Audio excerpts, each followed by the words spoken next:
Hey guys, tonight we're staying up way past bedtime, long after the janitor's keys stop jingling and the last bus sighs away from the curb.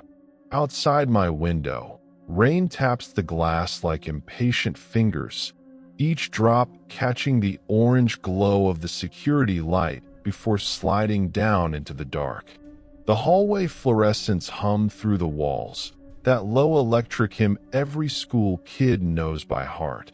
And somewhere far off a locker door slams on its own, metal echoing metal until the sound forgets where it started. You probably won't make it to morning after this one. So, before you get comfortable, take a moment to like the video and subscribe, but only if you genuinely enjoy what I do here. Drop your city and the exact time you're watching in the comments. I read every single one while the credits roll in my head. Now, dim the lights, maybe crack open a window for that midnight breeze, and let's walk the halls together. I'm perched on the carpet of the computer lab, room 108, second floor, east wing, knees pulled to my chest, the only glow coming from a dusty Dell that should have been retired when flip phones still ruled. The building's been locked since 6, but I never left. Call it senior prank. Call it insomnia. Call it the dare I lost to myself. The air smells like dry erase markers and the faint copper of old rain sneaking through the vents. I jiggle the mouse. The login screen flickers, then surprises me. No district watermark, no generic blue welcome. Just a single user profile staring back. My name, my senior portrait, timestamp 2009. The photo is wrong. I'm wearing the same hoodie I have on now, same crooked grin, same acne scar above my left eyebrow. But I'm 18 today, class of 2026. That picture is 17 years early. Curiosity prickers under my skin like static. I click it. Password prompt. Muscle memory types the one I've used since middle school, my dog's name plus graduation year. The desktop blooms open. Pastel icons, a wallpaper of the football field mid-blizzard, and a sticky note in the corner that reads, "Don't stay after the bell, kid." My pulse taps the side of my neck. I open the browser. History is empty except for one site. Our school's old portal, domain long dead. The page loads anyway, white text on black. In memoriam, class of 2009. My name sits third from the top, birth date correct, death date blank. Below it, a single line. Accident in basement stairwell, details redacted. I snort. Obvious prank, right? Except the cursor blinks, waiting.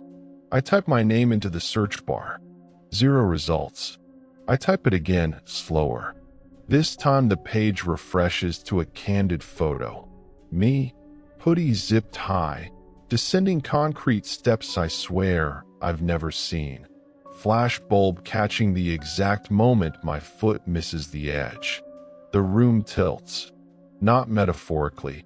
The monitor actually slides an inch, cord tugging like someone yanked from behind the desk. I grip the edge. Cold metal bites my palms. Realistic anchor. This wing was built in 1998, poured concrete. No basement access from here. The only lower level is under the gym, 2 wings away. Yet the photo's timestamp reads 3:17 a.m., tonight's date. I scroll. Comments beneath the picture, usernames and wingdings, all sing the same phrase. He never graduated. My throat tastes like chalk dust. I think some lessons were never meant to be taught. The laptop fan whines, then dies. Screen goes black except for a single white cursor pulsing in the center like a heartbeat. I lean closer. Letters appear, one by one, not typed by me. HLP space ME space FGNE space CLOSURE.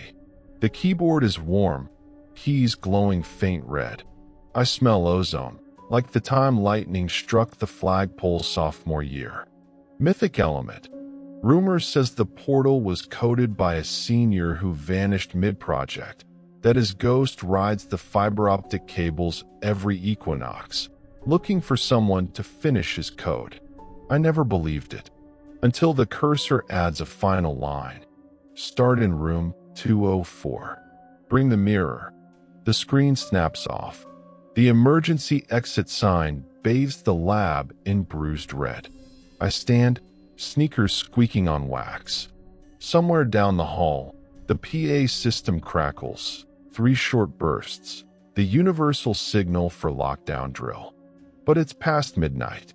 No drill, just the rain, the hum, and the soft click of a door I didn't open. I step into the corridor. Lockers gleam like teeth. The laptop cord snakes behind me, still plugged in, tugging gently as if the machine doesn't want to be left alone. I follow the red glow toward the stairwell. Each overhead light flickers in sequence, guiding me the way breadcrumb projectors once lit the stage for drama club. My phone has no signal, district blockers after hours. I'm cut off, but not scared yet. Curious. That's the first beat. The second is coming. I feel it in the way the air thickens, like walking into the walk-in freezer behind the cafeteria.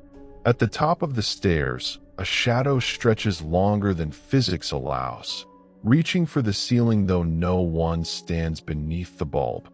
I swallow. The shadow has my silhouette, hood up, hands in pockets, but the head turns before I do. It smiles with teeth I don't have. Revelation lands soft as a dropped textbook. The profile wasn't a prank. It was a save file, and someone just hit resume. The stairwell smells like wet concrete and the ghost of cafeteria pizza. I descend one slow step at a time, hands sliding along the rail that's still sticky from someone's grape soda years ago. Realistic anchor. These stairs are the original 1952 build, iron railings painted institutional beige every summer by work-study kids. I know because I was one of them last June. The PA crackles again, louder now, a throat-clearing static that makes the hairs on my arms salute. 3:17 a.m. glows on my watch, the second hand frozen like it's afraid to move. Then the voice comes, not the principal, not the night custodian, but a recording warped by time and bad speakers.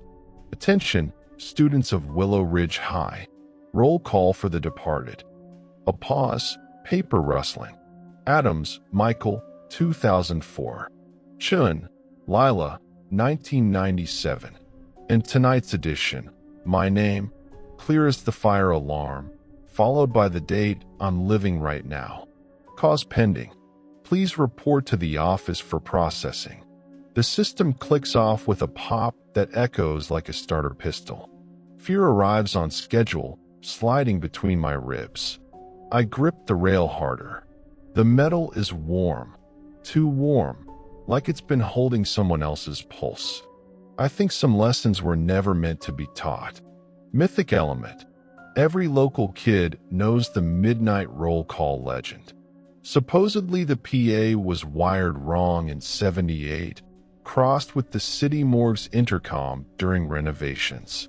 Once a year, on the anniversary of the worst accident in school history, the dead check in. No one's ever heard their own name before. Until me. I reach the first floor landing. The trophy case glares under motion sensor lights. Dusty plaques, faded ribbons, a photo of the 2009 state champs grinning like they'll live forever. I stop. One face in the back row is circled in dry erase marker that wasn't there yesterday. My face, same hoodie, same scar. Someone added a tiny RIP beneath it. The glass is fogged where a breath would be if someone stood close. I wipe it with my sleeve. The circle stays, ink bleeding into the photo like it's growing roots. Footsteps overhead, soft, deliberate. Not mine. I look up the stairwell shaft. The lights flicker in descending order, chasing an invisible student to the basement. I should follow the plan. Room 204 is upstairs, but the footsteps pause on the mid-landing. Wait, then continue down. A locker slams somewhere below, the metallic cough bouncing up the concrete throat. I smell chalk dust and something sweeter, like the strawberry lip gloss the cheerleaders used to share. The PA hisses again, softer, almost conversational. "Don't keep us waiting, sweetheart." Female voice this time, young, familiar in the way a half-remembered dream is familiar. I descend. The basement door is supposed to be locked, district policy after the flood of 2019, but the push bar gives with a tired sigh. Fluorescent tubes stutter awake, revealing the underbelly. Cinder block walls sweating moisture, pipes overhead wrapped in asbestos tape like mummies. Old art projects lean in corners, clay masks with cracked smiles, a papier-mâché dragon missing an eye. I step over a puddle that reflects the ceiling like black glass. My phone finally catches one bar, then loses it. The footsteps have stopped. Silence pools thick enough to chew. A corkboard on the wall holds yellowed flyers. Lost, gray tabby, answers to Mr. Whiskers. Bake sale Friday. And pinned dead center. A printout dated tomorrow. Memorial assembly, 8:15 a.m. in honor of my full name. Guest speaker, guidance counselor Ms. Alvarez. I had her for scheduling last week. She cried when I changed my college major. The paper is warm, edges curling like it just came off the copier. I tear it down. The pen leaves a perfect circle of blood on my thumb. Rust, maybe, but it stings. Behind me, the PA whispers through a vent near the floor. Find the yearbooks. They remember better than we do. The voice is mine, but younger, the way I sounded before my voice dropped sophomore year. I spin. Nothing but pipes and shadows. The dragon's remaining eye glints, following me. I back away, heel splashing. The puddle ripples, and for a second the reflection shows two of me. One standing, one kneeling, hands pressed to the water like I'm praying to my own ghost. Curiosity drags me forward again. A storage room yawns at the end of the hall, door ajar, lights spilling gold. Inside, metal shelves stuffed with bankers' boxes labeled by decade. I find 2009 third shelf up. The lid lifts with a cough of dust that tastes like pencil shavings and funeral flowers. Yearbooks stacked like bricks in a tomb. The top one falls open in my hands to a page I never lived. Candid shots from Spirit Week. There I am in the cafeteria line, tray balanced, laughing at something off camera. Except I've never worn a Letterman jacket, never dated the girl whose arm is around my waist. The caption, "Senior's my name," and Lila Chun, together forever, tragically cut short. Lila Chun, the name from the roll call. The puddle behind me ripples again, though I haven't moved. I hear breathing that isn't mine, shallow and excited. The PA crackles one last time, intimate as a secret shared under the bleachers. "You're late for homeroom, babe. Room 204. Mirrors waiting." The lights dim to a heartbeat pulse. I clutch the yearbook to my chest like a shield and run, pages fluttering like trapped moths. The basement door slams behind me, lock clicking with finality. Up the stairs two at a time, lungs burning, the sweet strawberry smell chasing me all the way to the first floor. Revelation tastes like copper. The roll call isn't a warning. It's an invitation. And I just RSVP'd. The first floor hallway stretches like a throat that swallowed time.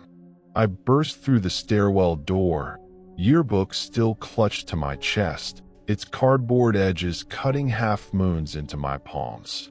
Realistic anchor. This corridor is the original 1952 spine of the building.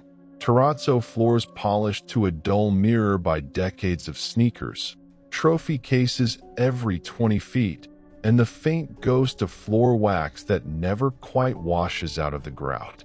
The air is warmer here, thick with the smell of dry paper and the ozone tang of copy machines left running. My sneakers squeak in protest, each step announcing me to whatever waits ahead. Room 204 sits midway down the east wing, door cracked just enough for a blade of light to slice the floor. I slow. The squeaking stops. In the silence, I hear the mirror before I see it, a low, glassy hum, like a wine glass rimmed by an invisible finger. Curiosity tugs me forward again, that stubborn itch that got me locked in here to begin with. I push the door. Hinges sigh like they've been holding their breath since 2009. Inside, a standard classroom frozen mid-lesson. Desks in perfect rows, chalkboard scrawled with calculus I haven't taken yet, derivatives, limits, the word asymptote, underlined 3 times in frantic white. The projector glows, paused on a PowerPoint slide titled Life Expectancy Models. Bullet point 1. Accidents peak at 3:17 a.m. My stomach flips. The teacher's desk is empty except for a single red apple, skin glossy and wet, as if someone took a bite and regretted it. And there, centered on the back wall where the world map should be, hangs the mirror. Full-length, antique, frame carved with tiny lockers and graduation caps. It wasn't here yesterday. I'd swear on every tardy slip I own. I step closer. The glass is cold, fogging under my breath. My reflection stares back. Hoodie, yearbook, wide eyes, but it's wrong. The hoodie zipper is up when mine is down. The yearbook is open to a different page. And the eyes, they blink a half second after I do. Fear slides in, slick as the rain outside. I think some lessons were never meant to be taught.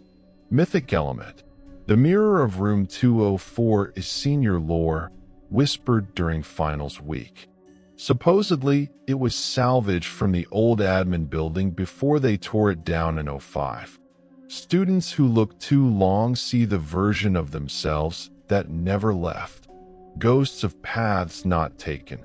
Futures canceled by one bad choice. No one agrees on what happens if the reflection speaks first. Mine does.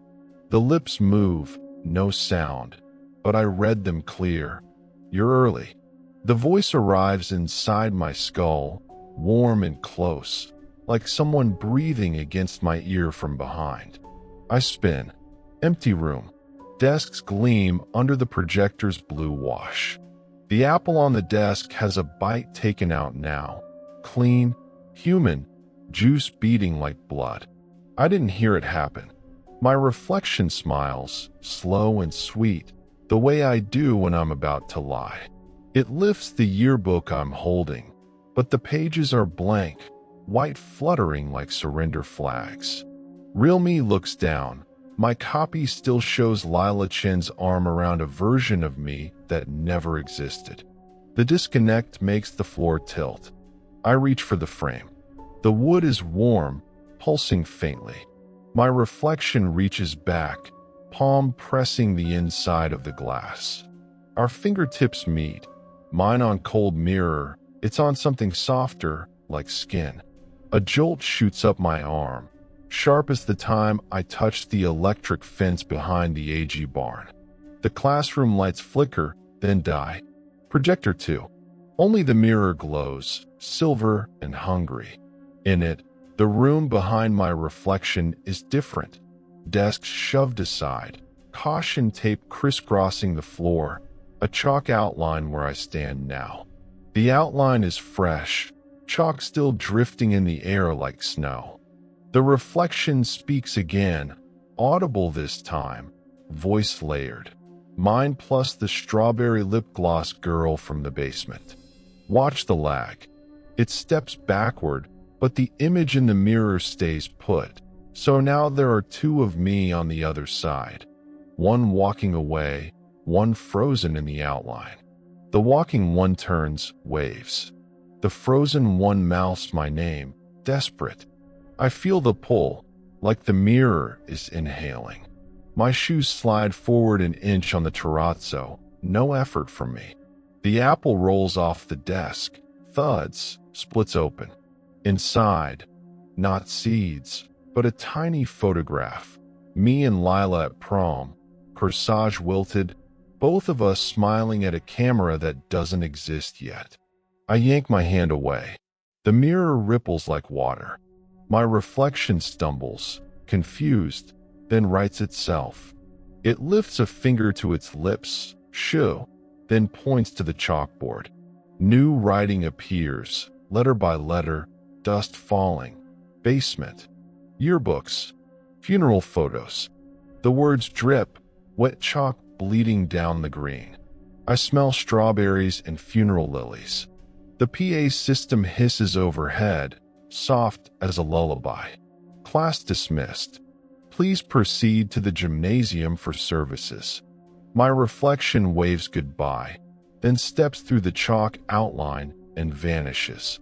The mirror goes dark, just a normal rectangle of glass again, reflecting an empty classroom and one very alive boy who isn't sure he still qualifies. Revelation settles in my bones. The mirror isn't showing the future. It's showing the moment I became a ghost to someone else. And the lag is growing. The mirror's frame is still warm when I tear myself away, but the classroom behind me has already started forgetting I was here.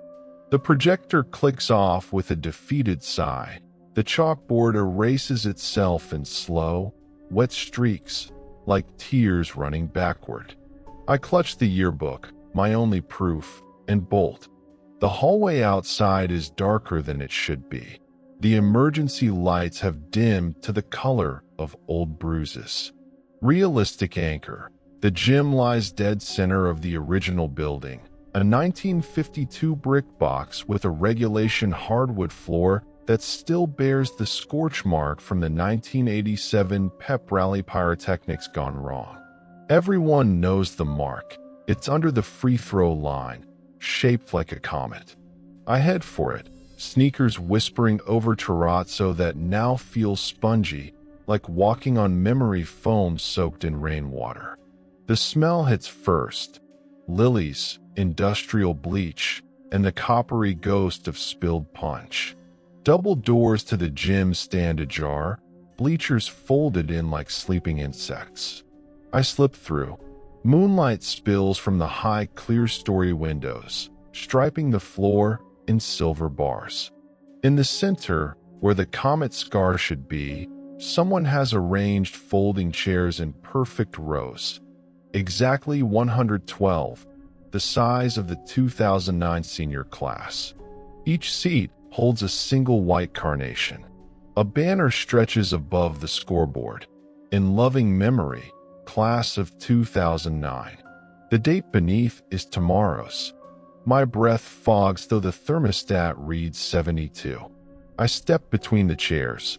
Petals bruise under my soles, releasing perfume thick enough to chew. The yearbook in my arms flips open on its own, pages riffling to a spread I haven't seen yet. Full bleed photo. The gym, same angle but packed. Mourners in black, faces blurred by motion. Front row, an open casket. The corpse wears my hoodie. The face is turned away, but the acne scar above the left eyebrow is unmistakable. Caption: Tragedy strikes during late-night study session. Stairwell collapse claims one. My knees buckle. I catch myself on a chair back. The carnation snaps, stem bleeding milky sap onto my fingers.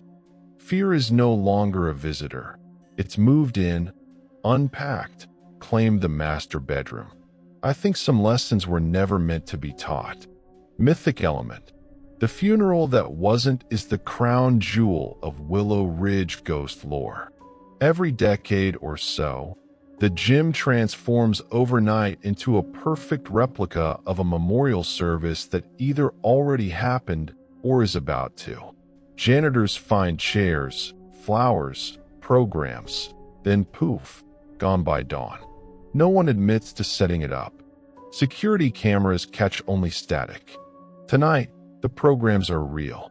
I pick one up. Heavy cream stock, embossed gold letters. Order of service. Processional, eulogy by Ms. Alvarez. Photo slideshow, closing hymn, seasons of life. The same song played at my grandfather's funeral last year. Inside fold, a wallet-sized senior portrait. Me, the hoodie, the scar, the smile I haven't worn since the photo was taken, except it was never taken. Behind the casket, empty, thank God, sits a projector cart. The screen flickers to life though nothing is plugged in. Slides advance on their own. Baby pictures I've never seen. Me at 6, gap-toothed, holding a lizard. Me at 12, braces gleaming under stadium lights. Me at 18, descending basement stairs, flash catching the exact moment my foot misses the edge. The final slide, a live feed. Right now, me standing in the gym, yearbook open, staring at myself. The on-screen me looks up, waves. Real me waves back before I can stop myself. The screen goes black. The carnations wilt and fast forward, petals curling brown, dropping like dead moths. I smell ozone again. The PA crackles overhead, softer than a prayer. Please take your seats. The service is about to begin. Chairs scrape though no one is here. I spin. Every seat is occupied now. Shadows in graduation robes, faces obscured by hoods. They turn in perfect sync. Hoods empty, just darkness where eyes should be. One stands, robe rustling like dry leaves, and points to the casket. The lid creaks open. Inside, not a body, but stacks of yearbooks. 2009, all of them. The top one flips open to the same funeral spread. Except now the casket in the photo contains a mirror. And in the mirror, I'm lying down, eyes closed, carnations tucked into folded hands. The shadows begin to hum, seasons of life, off-key, voices layered like a bad choir. The floor vibrates. I back toward the doors. They're gone. Just brick where the exit should be. The comet scar beneath my feet pulses, warm, like a heartbeat under varnish. I kneel, press my palm to it. The wood is soft, giving like flesh. A hand pushes up from below. My hand. Same scar, same hoodie sleeve. It grabs my wrist. Cold. Strong. Pulls. I dig heels in. But the floor is melting, varnish turning to tar. The yearbook in my arms bursts into flames. Cold blue fire that doesn't burn skin, only paper. Pages curl, revealing new photos mid-ash. Me running through the basement, me staring into the mirror, me waving at the slideshow version of myself. The loop tightens. Revelation is a whisper in the dark. The funeral isn't for me. It's by me. I planned every detail the night I died, and I'm the only one who forgot. The gym doors reappear the instant the thought lands. Solid oak with push bars cold as guilt. I shove through, flames from the yearbook licking my knuckles, but leaving no mark. Just the smell of scorched paper and lilies. The hallway beyond is wrong. Lockers swapped sides, ceiling tiles rearranged into a spiral, the drinking fountain gurgling blood-red water that tastes like pennies when I stupidly lean in for a sip. Realistic anchor, The schedule board by the office still shows today's date, but the bell schedule is for 2009, third lunch at 12:03, pep rally 5th period, final dismissal 2:47 sharp. I know because I memorized it the first time I saw my name on the memorial list.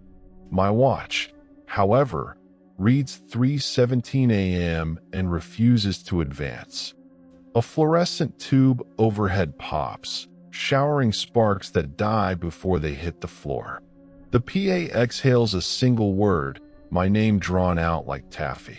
Then silence so complete I hear my own blood hiss. I walk. The corridor stretches, lockers multiplying, each one stamped with a brass plate. My name, graduation year 2009, tiny engraved dates of death beneath. Some plates are blank, waiting. One locker hangs open. Inside, my backpack, the one I lost sophomore year, zipper broken, stuffed with worksheets dated tomorrow. I sling it on.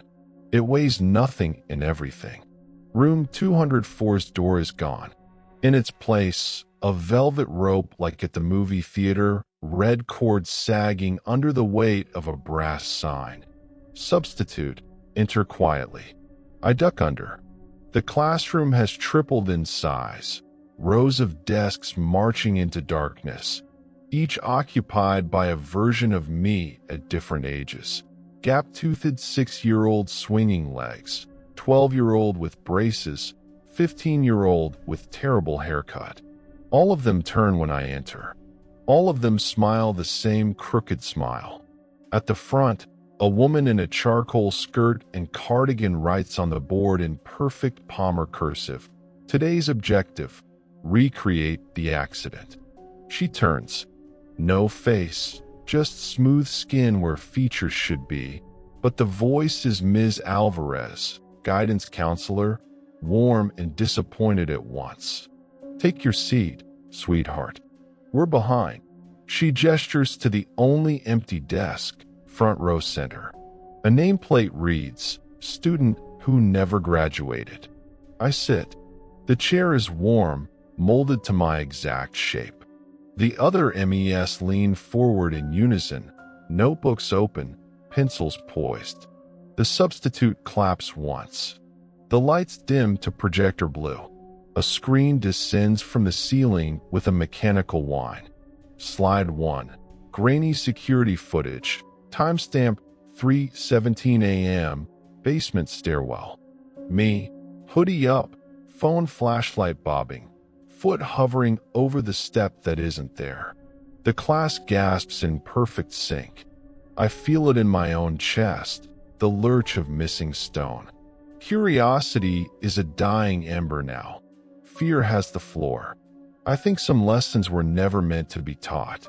Mythic element. The substitute who knows your death is the deepest cut of Willow Ridge lore. She appears only when a student is about to replay their final mistake. She never speaks the ending aloud. She makes you teach it to yourself. The projector advances. Slide 2. Close-up of the step, cracked rebar jutting like broken bones. Slide 3. My face in the flash, eyes wide, mouth open mid-scream. The class recites in chorus. Gravity wins at 9.8 meters per second squared. Their voices are mine, layered, inescapable. The substitute glides between desks, cardigan brushing shoulders. She stops beside me, places a cold hand on my wrist. Demonstrate. The floor beneath my chair softens, turns to concrete, tilts. I'm standing on the basement landing again, but the classroom is still there, desks floating in peripheral darkness like islands. The stairwell yawns. One step missing. The substitute's voice echoes from every direction. Show them how it happens. They need to pass the test. The other MES stand, form a circle, begin to chant the date, the time, my name. Their notebooks fill with sketches, my body twisted at the bottom, neck wrong, hoodie soaked dark. I take one step back. The circle tightens. The substitute produces a hall pass, laminated, my photo, expiration date tomorrow. You can leave after the demonstration. Her hand is on my shoulder now, gentle but immovable. The stairwell breathes, damp air rising, smelling of wet concrete and strawberry lip gloss. I look down. My sneakers are already on the fatal step, toes over the edge. The class holds its breath. I feel the drop in my stomach before it happens, the sick free fall of inevitability. Revelation is a whisper inside the scream I haven't let out yet. I'm not here to prevent the accident. I'm here to attend the class that studies it. And the substitute is the only one who ever passed. The substitute's hand is still on my shoulder, but it isn't pressure now. It's gravity itself, the full weight of 17 unlived years pressing down. The classroom tilts further, desks sliding into the stairwell like books off a shelf, the other MES clinging to their seats with white-knuckled grips. The bell rings, not the polite ding-ding of dismissal, but a long, continuous scream of metal on metal, the same tone that ends every fire drill, every lockdown, every day that ever mattered. Realistic anchor. Willow Ridge's 1952 bell system is analog, a single bronze clapper in the clock tower above the office. It hasn't rung past 6 p.m. since the district switched to digital tones in 2010. Yet here it is, 3:17 a.m., shaking dust from the rafters, shaking my teeth loose. The circle of MES breaks. They scatter, some diving for the stairwell, some scrambling back toward the classroom door that isn't there anymore. The substitute releases me. Her cardigan unravels thread by thread, becoming the velvet rope, then the caution tape from the mirror's vision, then nothing at all. The faceless space where her face should be fills with the comet scar from the gym floor, glowing orange. Final exam, she says, and the bell swallows the rest. I run, not away, but down. The missing step is waiting, patient as a trap. My foot finds air. For one suspended heartbeat I hover, hoodie flapping like a broken wing, the yearbook tumbling end over end, pages strobing every photo of every moment I never lived. Then the fall. It's slower than physics allows, each second stretched to ribbon. I see the basement rushing up, but it's also the gym, the mirror, the classroom, the PA speaker, all collapsing into the same concrete throat. The impact never comes. Instead, the bell loops. Ding, ding, ding, ding, rewind. I'm back on the landing, foot hovering, hoodie flapping, yearbook tumbling. Again and again. Fear has no shape left. It's just the loop itself. I think some lessons were never meant to be taught. Mythic element. The final bell loop is the last secret seniors whisper before graduation. If you die on school grounds after the last bell of the year, the building keeps you until you ring out properly. No one knows how to break it. Some say you have to graduate. Some say you have to forgive the place for killing you. I try both, screaming, "I forgive you," into the stairwell, but the bell only laughs, metal teeth clacking. On the seventh fall, something changes. The yearbook doesn't tumble. It hovers, open to a blank page. A single line writes itself in my own handwriting. What did you leave unsaid? The bell stutters. The loop hiccups. I reach for the book midair. My fingers close on paper that feels like skin. The page tears free, becomes a hall pass, same laminated photo, but the expiration date is blank. I clutch it. The stairwell freezes. The other MES freeze mid-scramble, mouths open in silent screams. The substitute's comet scar face tilts, curious. I know what I left unsaid. To Lila Chun, wherever she is, whatever she was to the version of me that died. I speak it aloud, voice cracking like the step beneath me. I'm sorry I never asked you to prom. I'm sorry I was scared. I'm sorry I let the bell ring without saying goodbye. The words echo, not mocking, but gentle, the way the PA used to page lost kindergartners. The hall pass warms. The loop shivers, then sighs. The missing step reappears, solid concrete, still cracked but whole. The bell gives one last, exhausted clang and falls silent. The basement is just a basement again. Pipes drip. The dragon's eye is only painted clay. The yearbook lies closed at my feet, cover pristine, no ash, no blood. I pick it up. Inside, every photo of the funeral, the mirror, the substitute, has been replaced by a single group shot. The entire class of 2009 on the front steps, sun bright. All of us alive, Lila's arm around my waist, my crooked grin real this time. The caption reads, "Together forever, because some stories refuse to end in tragedy." I climb the stairs. The building exhales around me, lights steadying to their normal hum, lockers returning to their proper sides. The gym doors stand open, the chairs, the carnations, the casket gone. Only the comet scar remains, cool under my palm, just a burn mark from a dumb pep rally. I walk the halls one last time. Room 204 is a classroom again. Map on the wall, no mirror, chalkboard clean except for a faint asymptote curving toward infinity. The PA crackles once, soft as a lullaby. "Good night, Willow Ridge. See you in the morning." My voice, but older, calmer, the version that made it to graduation. I find the exit by the office. The push bar gives. Outside, the rain has stopped. The sky is the color of notebook paper before the first mark. My phone buzzes, alive again. 5:58 a.m., texts from friends wondering where I crashed after the lock-in that never happened. I step onto the wet pavement. The doors lock behind me with a polite click. The bell tower is silent. I open the yearbook to the last page. A new photo has appeared. Me, right now, hoodie zipped, scar catching the dawn, smiling like I finally passed the only test that mattered. Revelation is quiet as sunrise. The loop didn't trap me. It taught me how to ring out. The building settles into its daytime skin.